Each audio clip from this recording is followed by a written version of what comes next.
I will tell you about how a serial killer becomes them, by their background, their crimes, and their punishments. It is broken up into 3 separate killers: Ted Bundy, BTK, and the Green River Killer. All 3 of these men had vicious and torturous ways of killing. My first serial killer is Ted Bundy. In his early childhood, he was raised by a single mother, but he didn't really know that at first. He moved in with his grandparents at a very early age, and was told that his mother was his older sister. This was later changed when his single mother got married to Mr. Bundy, which Ted Bundy took his last name. This led for him to have many horrific encounters with this man, because his mother started to abuse him because his stepfather was a very cruel man to his mother and to him.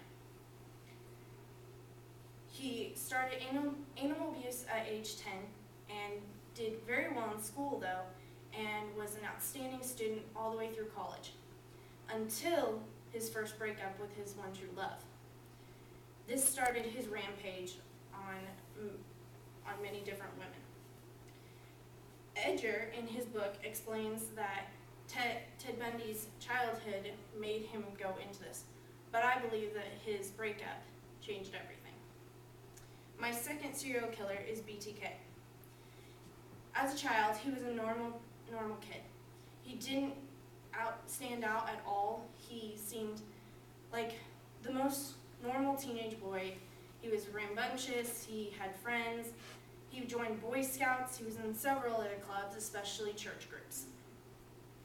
This all changed when he started to dreaming about animal abuse, women abuse, and weird sexual intercourse with women, and also stabbings. He later fantasized about strangling people, and he killed 10 women and was put in jail. He had poor grades throughout school, and this led to a lack of interest. He also had a learning disability, which could have taken effect in some of his killings.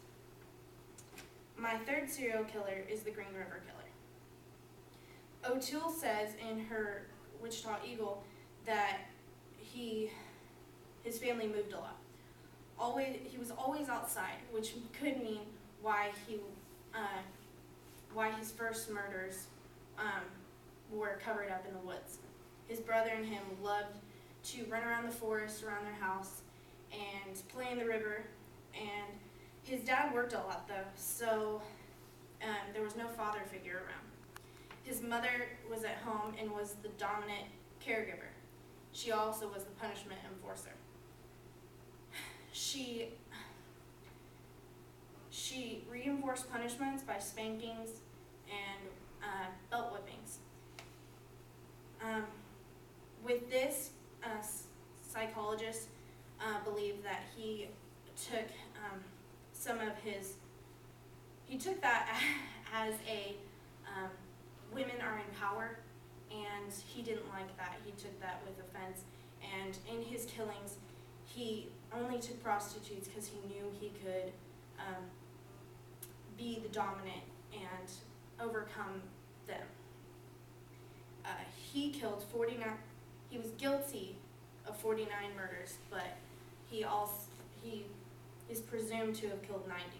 He was put in jail because of a plea bargain to find out where the rest of the women were found, and that was from the Green River Killer website. Serial killers are known throughout the world as some of the cruelest people in the world. You have to learn about their background to understand where they can come from and why they are that way. I hope I have enlightened some of you on this